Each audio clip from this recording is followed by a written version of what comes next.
Bismillah, elhamdülillah, ve salatu ve selamu ala Resulillah.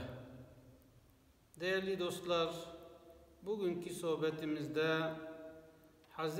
Lokman'ın oğluna öğütlerini sizinle paylaşmaya çalışacağım. Alimler Hz. Lokman'ın peygamber mi yoksa Allah dostu mu konusunda ihtilafa düşmüşler. Bu konuda iki görüş ortaya çıkmış. Bazı alimlere göre Hz. Lokman Allah'ın peygamberidir. Diğer bir görüş ise Hz. Lokman'ın peygamber olmadığı ama Allah'ın sevgili kullarından olduğu bildirilmiştir. En güçlü görüş Hz. Lokman'ın Allah'ın dostu olduğudur. Yüce Mevlam Lokman suresinde وَلَقَدْ آتَيْنَا لُقْمَانَ الْحِكْمَةِ Biz Lokman'a hikmeti verdik buyuruyor. Değerli dostlar, hikmet bir işi yerli yerinde yapmaktır. Sözün en güzelini söylemektir. Sözü yerinde söylemektir. İşte Yüce Mevlam Hazreti Lokman'dan bahsederken ona hikmetin verildiğini, yani Hazreti Lokman konuştuğu zaman konuşmasında isabet ettiğini buyurur. Kurtubi tefsirinde Hazreti Lokman'dan şöyle söz eder. Hazreti Lokman'ın çoban olduğunu, çobanlık yaptığını ve Hazreti Davud'un zamanına yetiştiğini ve onunla birlikte bir zaman geçirdiğini bizlere aktarır. Hatta Kurtubi tefsirinde geçen bir rivayette Hazreti Lokman'ın bir arkadaşı Hazreti Lokman'ı ilim meclisinde görünce ve hikmetli konuştuğunu duyunca Hazreti Lokman'a "Ya Lokman, düne kadar benimle beraber çobanlık yapıyordun. Sen bu hikmeti, bu ilmi nasıl elde ettin?" diye sorunca Hazreti Lokman, "Ben bu hikmeti 3 şeyle elde ettim. Tabi bunların başında Allah'ın takdiriyledir. Yani bunu Allah bana nasip etmiştir, Allah bana vermiştir ama bendeki 3 hasletten bu hikmetin bana verildiğini umuyorum, sanıyorum. Bunların birincisi, ben her zaman doğru konuştum. Yani hiçbir zaman yalana başvurmadım. Konuştuğum zaman hep doğruyu konuştum.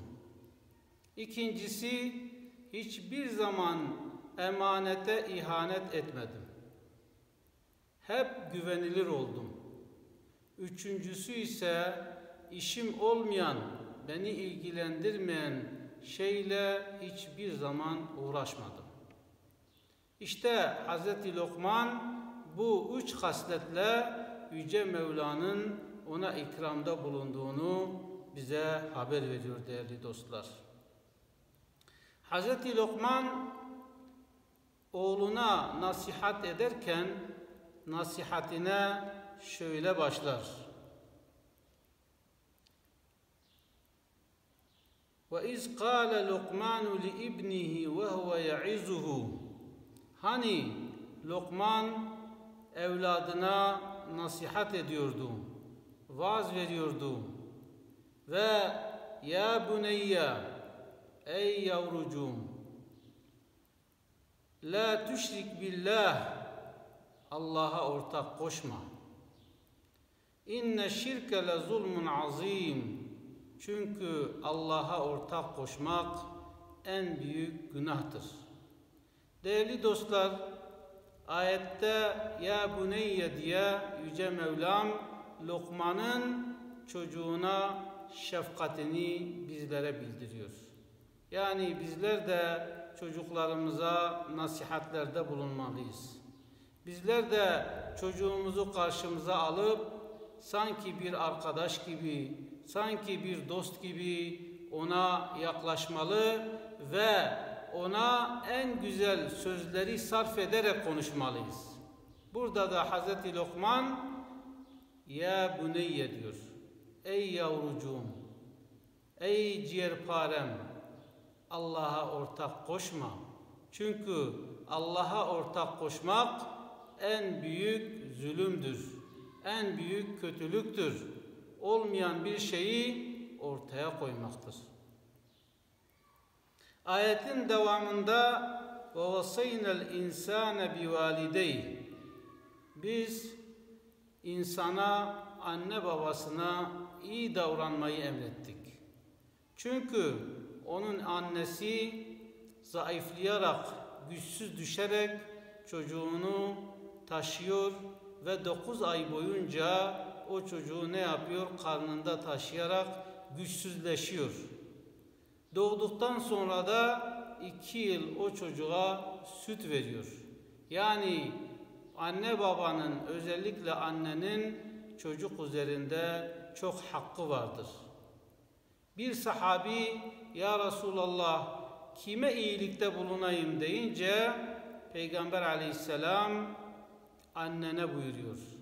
Bir daha sorunca annene, bir daha sorunca annene, dördüncüsünde babana diyor. Yani kişinin annesinin üzerinde 3 hakkı vardır, babasının 1 hakkı vardır. Çünkü annesi onunla çokça sıkıntılar çekmiştir. Burada Hazreti Lokman'ın oğluna öğütlerini anlatırken araya kişinin anne babasına iyi davranmasını ve annesinin onunla çok eziyet çektiğini belirtiyor. Devamında ise bu anne babalarınız eğer size Allah'a ortak koşmayı emrederlerse onlara tabi olmamanızı Yüce Mevlam bizlere emrediyor.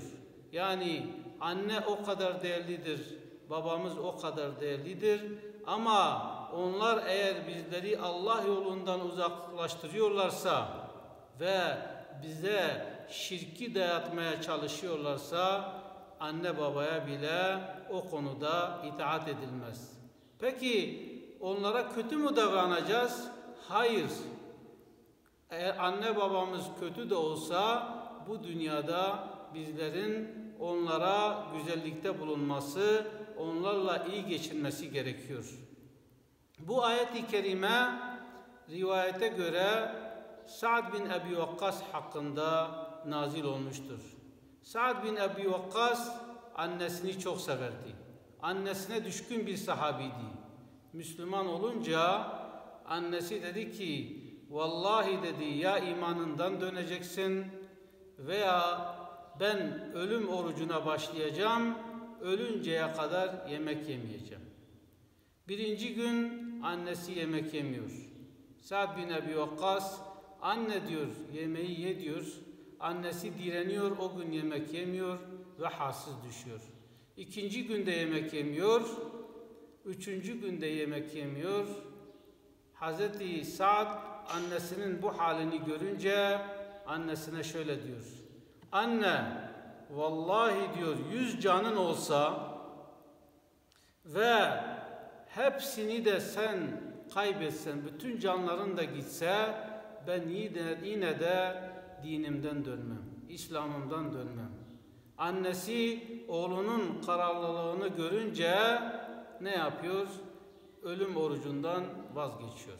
İşte değerli dostlar, Hazreti Lokman oğluna, oğlum Allah'a ortak koşma. Çünkü Allah'a ortak koşmak en büyük zulümdür. Ve Hazreti Lokman nasihatlerine devam ediyor. Ya buneyye diyor. İnneha in teku miskale habbetin min hardelin فَتَكُنْ فِي سَخْرَةٍ اَوْ فِي السَّمَاوَاتِ اَوْ فِي الْأَرْضِ يَأْتِ بِهَا اللّٰهِ. Yani eğer yaptığın iyilik veya yaptığın kötülük göklerde ise, 7 gökte ise veya bir taşın içinde ise veya yerin dibinde ise Yüce Mevlam o yaptığın iyiliği ortaya çıkaracaktır.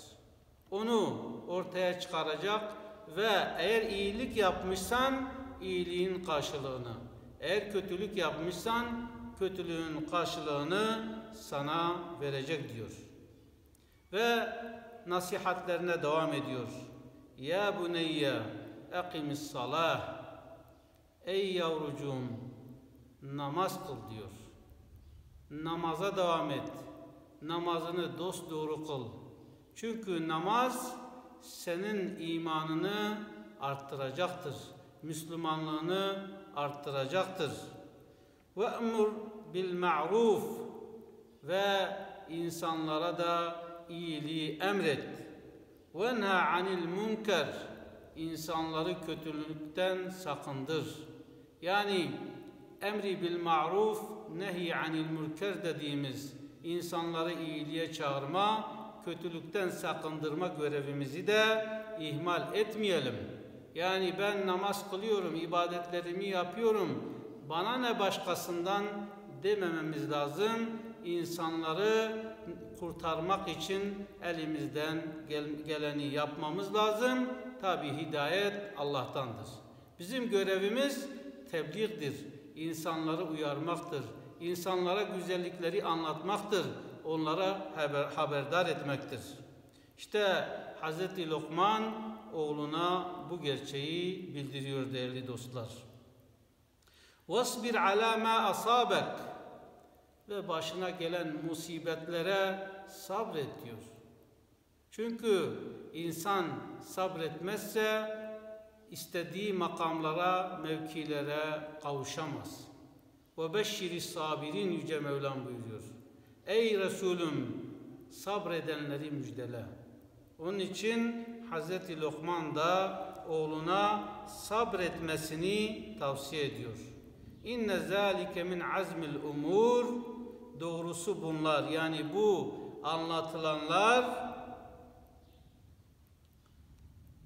anlatılanlar azmetmedilmeye değer işlerdir. Yani bunları yapmak en güzel şeydir değerli dostlar. Yani bunlar eğer yapılırsa bunlar yapılmaya layık ibadetlerdir.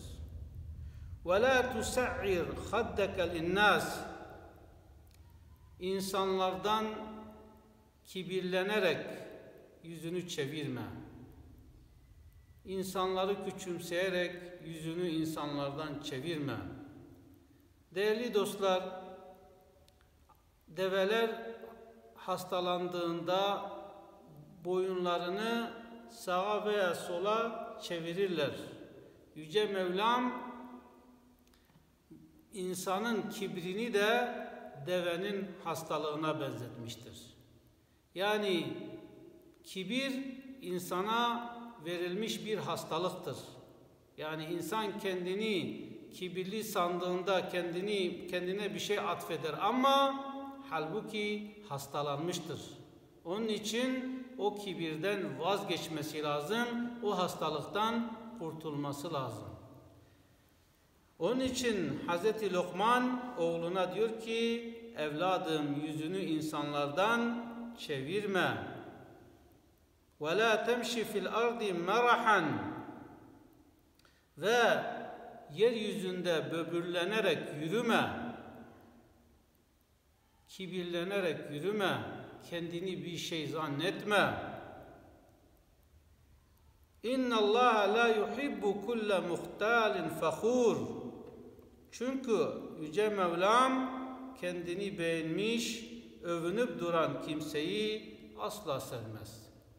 Yani sen bu hareketlerinle Yüce Mevla'yı sevindiremezsin, ancak onun buğzunu, kinini üzerine çekmiş olursun. وَقْسِدْ فِي مَشِّكَ ve yürüdüğün zaman mutedil, güzel bir şekilde yürü. Hızlı yürüme, çok yavaş da yürüme, sana yakışır bir vakarla yürü diyor. وَغْدُدْ مِنْ صَوْتِكَ ve sesini alçalt. Yüksek sesle konuşma. İnne enkerel asvati le savtul hamir. Çünkü Allah'ın sevmediği, hoşlanmadığı ses merkep sesidir. Eğer sen yüksek sesle konuşursan sen merkebin durumuna düşmüş olursun. Çünkü insanlarla nazik konuşmak varken, güzel konuşmak varken, tatlı konuşmak varken insanın kulakları tırmandıracak şekilde böbürlenerek, kibirlenerek yüksek sesle bağırması bir nevin insanlara tehditvari bir hareket olmuş oluyor. İşte Hz. Lokman da evladına, evladım konuştuğun zaman alçak sesle konuş buyuruyor. Değerli dostlar, bunlar Hz. Lokman'ın evladına nasihatleridir.